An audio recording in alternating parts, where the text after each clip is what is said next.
WW está de volta e dando seguimento ao nosso WW 100 dias, vamos chamar assim. Vamos analisar agora a economia nesses 100 dias de Lula e o que isso projeta para frente, né? Os maiores projetos de Lula na economia, novo marco fiscal e a reforma tributária ainda não passaram pelo Congresso, na verdade sequer foram encaminhados. E ao completar 100 dias no poder, o presidente disse que quer fazer um governo para os mais pobres. Veja na reportagem de Rodar Moreira.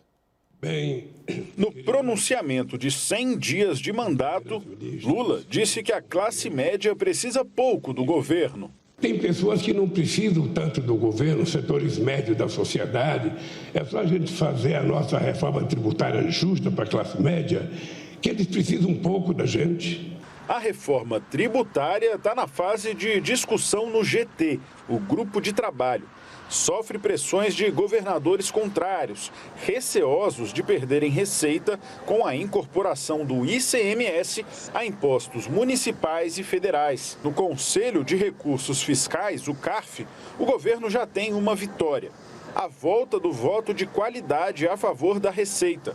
Antes, os empates eram decididos a favor do contribuinte. Segundo o ministro da Fazenda, Fernando Haddad, são necessários 150 bilhões a mais para sustentar a nova meta fiscal, que estabelece um teto de aumento das despesas em 70% do aumento das receitas de um ano para o outro.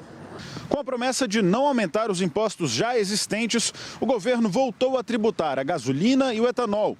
Promete taxar sites de apostas esportivas, além de sites de varejistas online internacionais. Haddad também quer de volta os impostos que o governo deixou de arrecadar e prometeu revisar as isenções tributárias de vários setores. Os detalhes da regra fiscal estarão no projeto de lei que será entregue ao Congresso ainda nesta semana. As decisões políticas já foram tomadas. Agora é um trabalho técnico de aperfeiçoamento da redação. Mas antes de convencer o Legislativo, o PT ainda tenta se entender internamente. A presidente nacional da sigla, Gleisi Hoffmann, critica em público medidas econômicas. Nesta segunda, Lula tentou blindar o ministro do Fogo Amigo. Eu tenho que elogiar você e a equipe que trabalharam, porque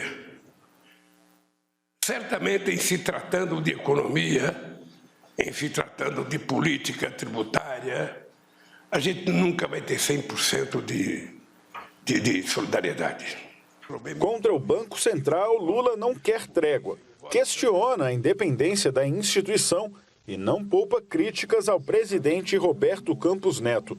O BC justifica a taxa Selic em 13,75% para frear a inflação.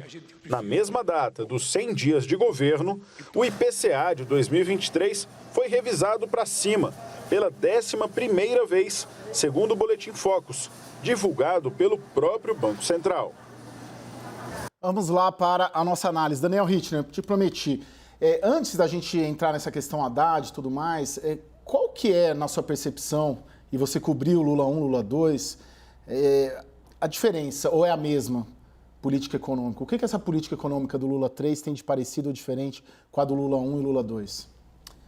Então, Caio, o que a gente viu nesses 100 primeiros dias foi alguma deterioração dos indicadores econômicos. Geralmente, os começos de governo têm uma certa boa vontade dos mercados, então você tem normalmente, e isso em vários países, uma alta da Bolsa. Não foi o que aconteceu, a Bolsa está estagnada com uma leve baixa em relação ao início do governo. Você teve uma desancoragem das expectativas, ou seja, o que o Banco Central diz que vai ser, o que o governo promete que vai ser a inflação nos anos seguintes, não é mais a expectativa do mercado. Teve números relativamente ruins de mercado de trabalho ali e juros futuros em elevação.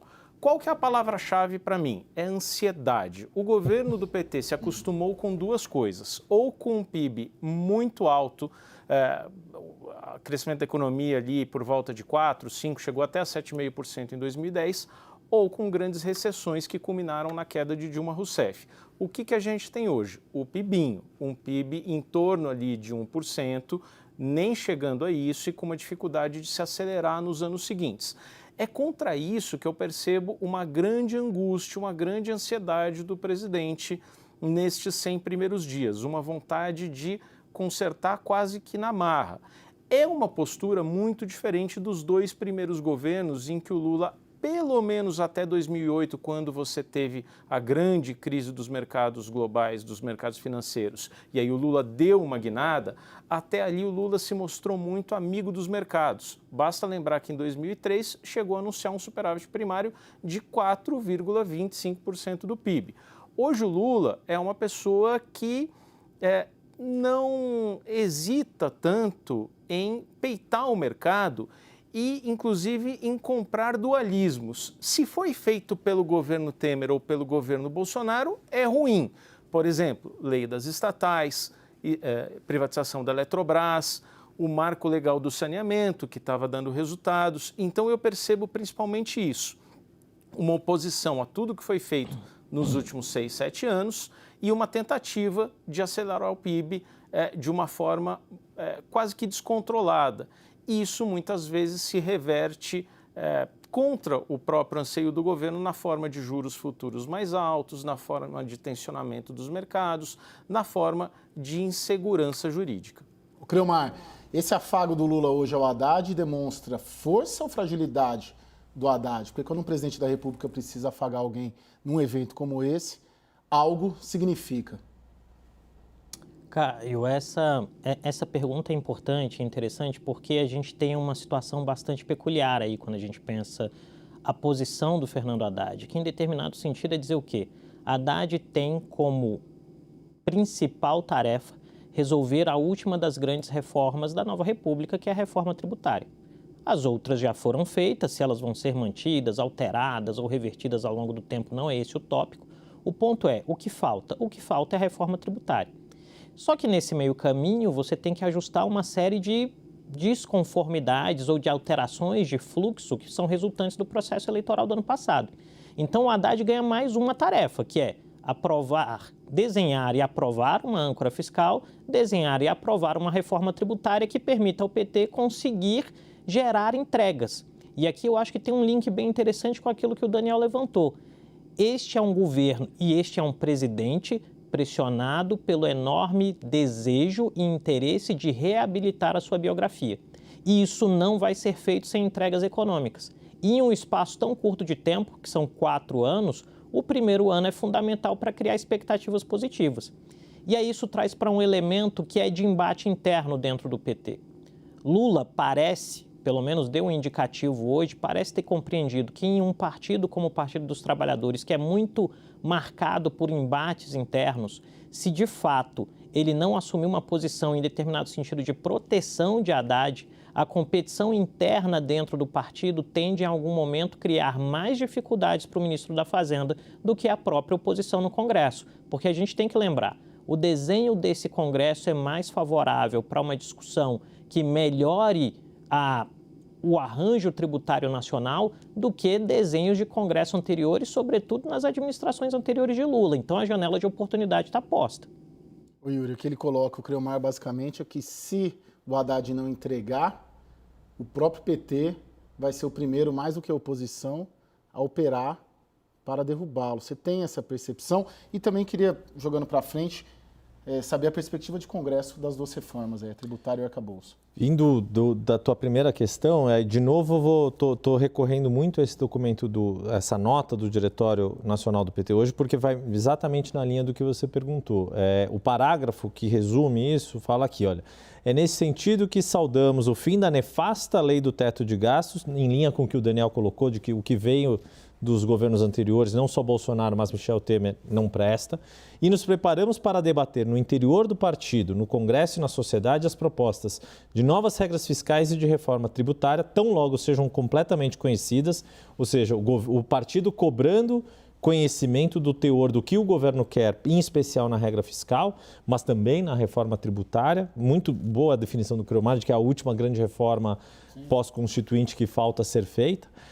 E aí coloca aqui, reafirmando que a prioridade da política econômica é o desenvolvimento, a reindustrialização e o crescimento com geração de empregos e oportunidades. Ou seja, também há um texto que vai na linha das entregas que são necessárias para não só Lula reabilitar a biografia após tudo que aconteceu na Lava Jato, mas o próprio PT.